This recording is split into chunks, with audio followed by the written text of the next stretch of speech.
Todos conocemos esa sensación, ¿no? Uf, sí. La de mirarse al espejo al final del día y pensar, hoy tampoco. Sí. Sabíamos que teníamos que ir al gimnasio, comer mejor, ser más, no sé, más pacientes. Teníamos el plan perfecto en la cabeza. El plan era impecable. Pero la realidad fue otra cosa. Es esa brecha, esa frustración entre la persona que queremos ser y la que al final acabamos siendo. Una brecha que a veces parece un cañón de verdad y te hace sentir como un impostor en tu propia vida. Totalmente. Y hoy vamos a investigar precisamente eso, este crimen cotidiano, el asesinato de nuestras buenas intenciones. Me gusta la metáfora. ¿Quién es el culpable? O sea, ¿es simple falta de voluntad? ¿Es pereza que podríamos superar si, no sé, nos esforzáramos más? O si hay algo más. ¿O si hay un saboteador interno? Algo en la propia arquitectura de nuestro cerebro que nos pone la zancadilla. Esa es la pregunta del millón, ¿eh? Y para explorarla vamos a poner en el banquillo a dos de los pensadores más influyentes de la historia. Nada menos que a Karl Marx y a Friedrich Nietzsche. Exacto. Dos mentes geniales que diseñaron sistemas filosóficos monumentales sobre cómo debería funcionar el mundo y el individuo. Claro. La cuestión es, ¿eran ellos mismos la prueba viviente de sus propias ideas? Vamos a sumergirnos en la psicología, en la neurociencia que hay detrás de esta contradicción tan humana, usando sus vidas como nuestro laboratorio. Y es importante decir, como apuntan los documentos que manejamos, que el objetivo no es juzgarles, para nada. No, en absoluto. Sino usarlos como un espejo, para entender por qué a todos nos cuesta tanto, practicar lo que predicamos. Vale, pues vamos a desgranar esto. Y para empezar la autopsia, como decías, necesitamos las herramientas adecuadas. Sí. Y me llamó mucho la atención que las fuentes distinguen entre los conceptos que yo, la verdad, siempre he usado casi como sinónimos. Coherencia y congruencia. Eso es. A ver, la coherencia, si lo he entendido bien, es tener el mapa perfecto, ¿no? Todo bien dibujado, lógico. Perfecto. Y la congruencia es saber seguir ese mapa sin acabar metido en un pantano. Es una analogía buenísima, de verdad. La coherencia es puramente intelectual. Es la consistencia lógica de tus creencias. La teoría. La teoría. Puedes tener un sistema de valores ecologista impecable, ¿vale? Entiendes el cambio climático, conoces los datos, sabes qué políticas harían falta. Tu mapa mental es perfecto, no tiene contradicciones. Vale, tengo las ideas claras. Eso es. Pero luego llega la congruencia. Y ahí es donde el mapa se encuentra con el terreno real. Claro. Es la armonía entre ese mapa y tus acciones. Escoger la bici en vez del coche, es reciclar aunque te dé pereza, es reducir el consumo. Es cuando el edificio que construyes al final se parece al plano que diseñaste. Y cuando no se parece, que seamos sinceros, es la mayor parte del tiempo para muchos de nosotros, que pasa en la cabeza. Porque la sensación es horrible. Ahí es donde entra el tercer concepto clave, el del psicólogo Leon Festinger, la disonancia cognitiva. La famosa disonancia. Es esa tensión, esa alarma interna que suena cuando actuamos en contra de nuestro propio mapa. Imagina que te consideras una persona generosa, vale. Pero luego pasas de largo ante alguien que necesita ayuda. Clank, salta la alarma de la disonancia. Y el cerebro, supongo, quiere apagar esa alarma como sea. Como sea. Y aquí está el truco. Tiene dos opciones. La difícil. Cambiar lo que haces. Claro. Cambiar la acción futura. La próxima vez me pararé a ayudar. Eso requiere energía, esfuerzo. Y la fácil. Retocar el mapa. Justificar la acción. Bueno, es que llegaba tarde. Seguro que alguien más le ayudaría. Probablemente era un timo. La autocomplacencia como mecanismo de defensa. Eso explica lo que las fuentes llaman las palabras vacías. Exacto. Cuando dices, soy ecologista, pero tus actos no acompañan, la palabra se queda hueca. Es solo un parche para callar la alarma. Es una forma de mantener tu autoimagen intacta sin pagar el peaje del esfuerzo. Pero lo más revelador de todo esto, y aquí es donde se pone de verdad interesante, es que no es solo una batalla moral. Ah, no. No es pereza contra fuerza de voluntad. Nuestro cerebro, a nivel de hardware, parece estar diseñado para que perdamos esta batalla. Un momento, me estás diciendo que nuestro cerebro nos sabotea. Eso suena a una excusa muy sofisticada para la procrastinación. ¿De verdad hay una base neurológica para esto? Totalmente. Y es crucial entenderlo para dejar de culparnos tanto. Las fuentes apuntan a dos saboteadores principales en nuestro cerebro. A ver. El primero tiene que ver con la energía. Piensa en la corteza prefrontal, la parte del cerebro justo detrás de la frente. Vale. Imagínala como el director ejecutivo de una empresa. Es la que se encarga de las decisiones difíciles, la planificación a largo plazo, el autocontrol, de todo el pensamiento abstracto. El adulto en la habitación. El que nos dice que no nos comamos la tercera porción de tarta. Justo ese. El problema es que este director ejecutivo tiene una batería limitada. Ah, Y cada decisión, por pequeña que sea, consume un poco de esa batería. El psicólogo Roy Baumeister lo llamó fatiga de decisión, pero no solo las decisiones la agotan. El pensamiento abstracto y complejo, como el que hacían Marx o Nietzsche durante horas, la fulmina. claro. ¿Y cuando el director ejecutivo se queda sin batería al final del día? Los becarios se montan una fiesta en la oficina. Me lo imagino. El control pasa a sistemas cerebrales mucho más antiguos y automáticos, como la amígdala o los ganglios basales, y a estos no les importan tus ideales de futuro. No. Buscan la gratificación inmediata, el camino de menor resistencia, el hábito. Esto explica por qué después de un día de reuniones infernal, mi única decisión coherente es pedir una pizza. Exacto. Mi director ejecutivo ha dimitido y ha dejado al mando al becario, cuyo único plan es carbohidratos y Netflix ya. Es la metáfora perfecta. La fuerza de voluntad no es un rasgo de carácter, es un recurso que se agota. Y si lo gastas todo en pensamientos elevados, no te queda para las acciones del día a día. Vaya, Pero hay un segundo saboteador, y este es todavía más sutil. dispara. Tiene que ver con cómo percibimos el tiempo. Hay una investigación de Hal Hershfield que es fascinante. Sí, Usando resonancias magnéticas, vio qué pasaba en el cerebro cuando la gente pensaba en sí misma en el presente y en su yo del futuro dentro de 10 años. y descubrió algo alucinante. Cuando pensamos en nuestro yo futuro, el cerebro lo procesa casi como si fuera otra persona. Las áreas de la identidad personal se activan mucho, mucho menos.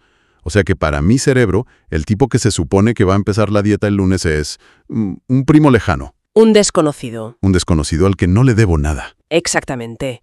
Hay una desconexión neuronal y eso hace que sea increíblemente fácil cargarle de responsabilidades a ese extraño. Claro. El yo del futuro ahorrará, el yo del futuro aprenderá un idioma. Qué fácil es comprometer a otro. Mientras el yo del presente, que es el único que existe, se permite la incongruencia. Ya se encargará ese de arreglarlo. Con este panorama, que es un poco deprimente, la verdad, los casos de Marx y Nietzsche se vuelven mucho más claros. No eran monstruos de la hipocresía, sino quizá víctimas a gran escala de estos procesos. Totalmente. Empecemos por Marx, el hombre que dedicó su vida a diseñar un sistema para la organización colectiva, una teoría de macroestructuras. ¿Cómo se aplicaba eso a su propia microestructura? Es que el caso de Marx es el ejemplo perfecto de la falla en la transposición de escalas. Ajá. Y también del agotamiento del ejecutivo.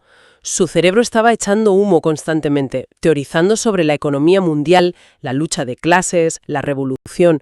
Un esfuerzo intelectual titánico. Su coherencia teórica era brutal. Brutal. En su crítica al programa de Gotha, por ejemplo, es implacable contra cualquier desviación. Pensaba en sistemas globales. Pero a la hora de aplicar esa genialidad organizativa a su propia vida, El sistema se caía. se desplomaba. Su vida familiar era un caos absoluto, una pobreza crónica. Dependía económicamente de su amigo Engels casi toda su vida. Vaya. Mientras teorizaba sobre la justa distribución de los recursos a nivel mundial, era incapaz de generar una estructura económica estable para su propia familia.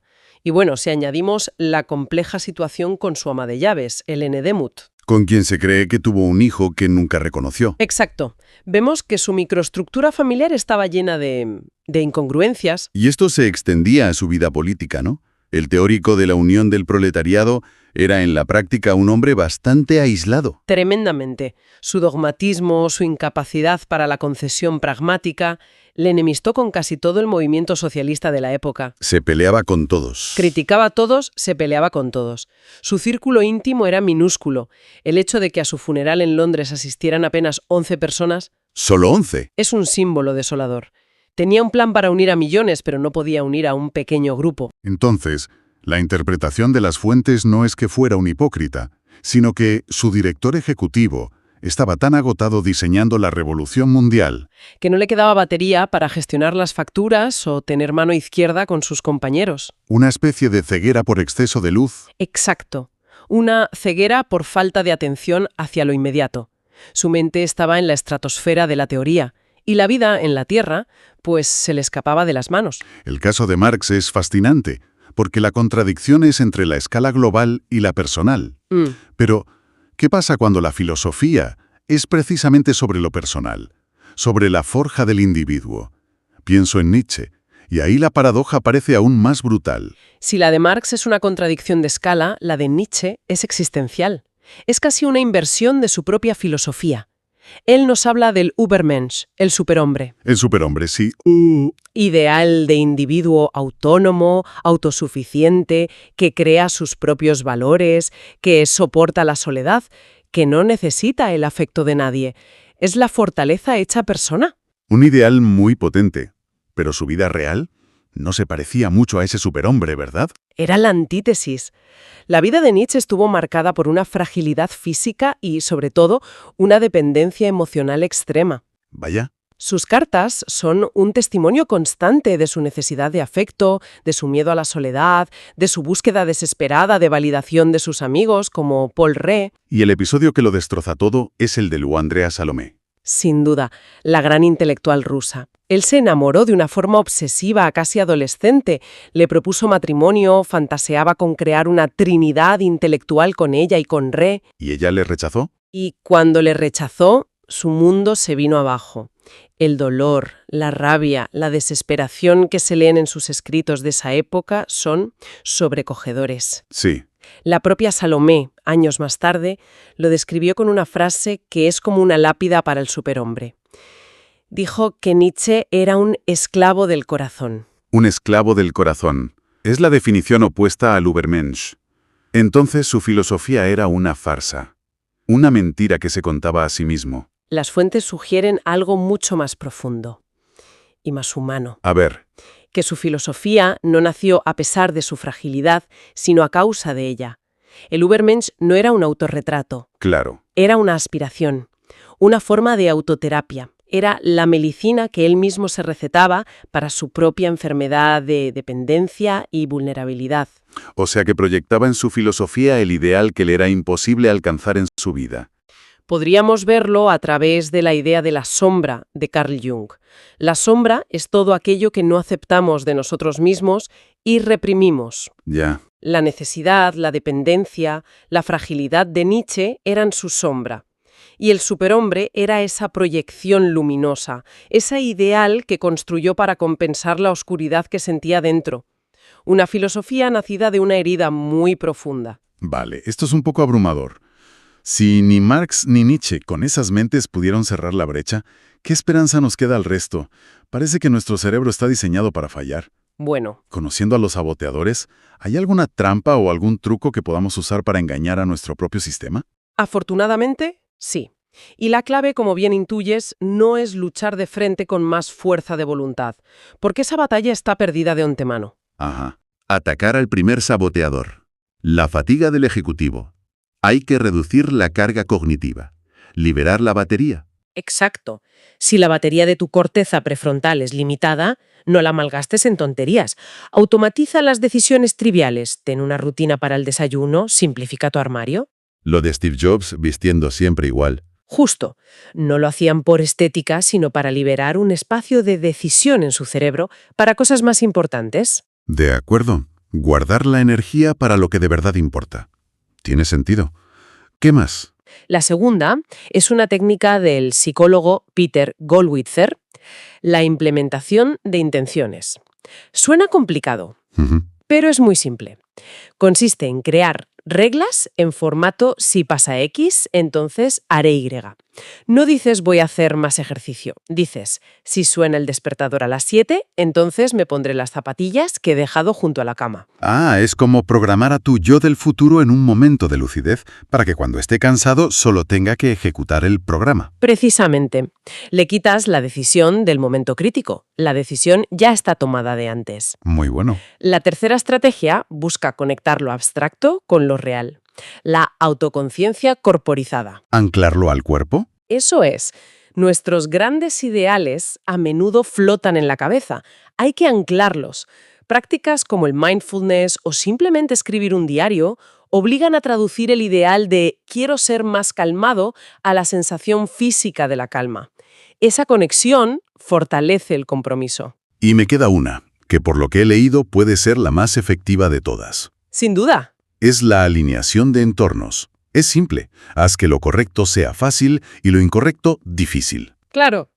Si quieres dejar de comer ultraprocesados, el paso más importante no es tener fuerza de voluntad en el súper, es no ir al pasillo donde están. O no comprarlos directamente. Claro.